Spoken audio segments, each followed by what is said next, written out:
Hello friends, welcome to kitchentastic Rasoi. నేను శ్రావ్య. ఈరోజు vegetable paneer kurma easy మెథడ్లో ఎలా ప్రిపేర్ చేయాలో చూపించబోతున్నాను. ఆల్రెడీ మన ఛానల్లో వెజిటబుల్ కుర్మా రెసిపీస్ చేసి చూపించాను. ఈ వెజిటబుల్ కుర్మా డాబా స్టైల్ టేస్ట్ వస్తుంది. సో ఆ ప్రిపరేషన్ ఏంటో ఇప్పుడు చూద్దాం. ముందుగా ఒక చిన్న మిక్సీ జార్లోకి 1 టేబుల్ స్పూన్ వరకు జీడిపప్పు పలుకులు, 1 టేబుల్ స్పూన్ వరకు నువ్వులు, అలాగే 1 టేబుల్ స్పూన్ వరకు ఎండు కొబ్బరి పొడి, ఇందులోనే కొన్ని స్పైసెస్ వేసుకోవాలి.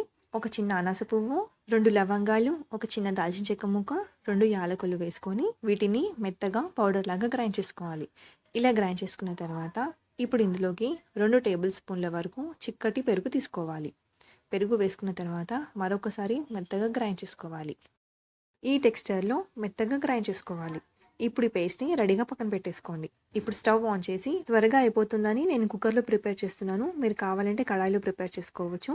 ఇప్పుడు 2 టేబుల్ స్పూన్ల వరకు ఆయిల్ వేసుకొని ఆయిల్ కాస్త వేడిన తర్వాత ఒక చిన్న బిర్యానీ ఆకు, 1/2 టీ స్పూన్ వరకు షాజీరా వేసుకొని ఒకసారి కలుపుకోండి.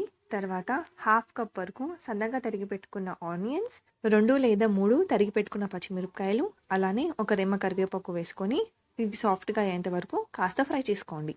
ఉల్లిపాయలు సగం ఫ్రై అయిన తర్వాత ఇందులో 1 టేబుల్ స్పూన్ వరకు అల్లం వెల్లుల్లి పేస్ట్ వేసుకొని అల్లం వెల్లుల్లి పేస్ట్ పచ్చివాసన పోయేంత వరకు బాగా ఫ్రై చేసుకోవాలి.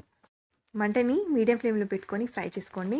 అల్లం వెల్లుల్లి పేస్ట్ ఇలా వేగిన తర్వాత ఇందులోనే 2 మీడియం సైజ్ టమాటాలు ఇలా ముక్కలుగా కట్ చేసుకొని వేసుకోండి. టమాటాలు సాఫ్ట్గా అయ్యేంత వరకు మంటని మీడియం ఫ్లేమ్లో పెట్టుకొని మూత పెట్టేసి కాసేపు మగ్గించుకోవాలి. అడుగు అంటకుండా మధ్య మధ్యలో కలుపుతూ మగ్గించుకోండి. 2 నిమిషాల తర్వాత టమాటాలు ఇలా సాఫ్ట్గా తయారవుతాయి.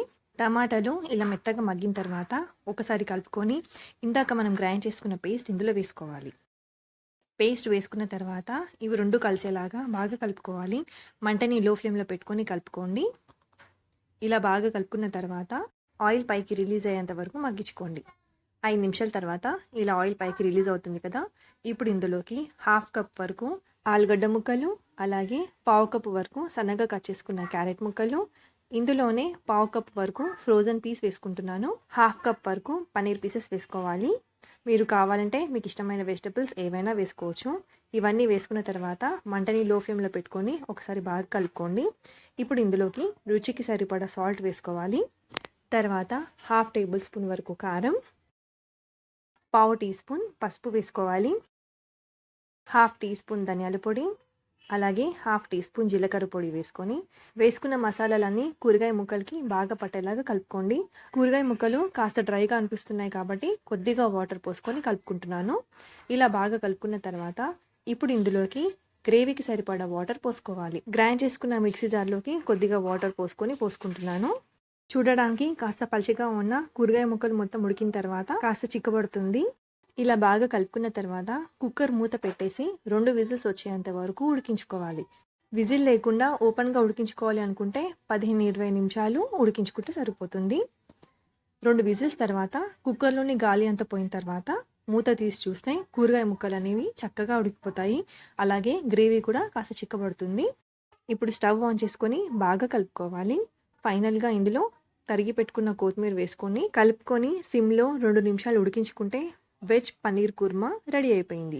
చపాతీకైనా పూరీకైనా ఈ కుర్మా టేస్ట్ చాలా బాగుంటుంది. తప్పకుండా ట్రై చేయండి.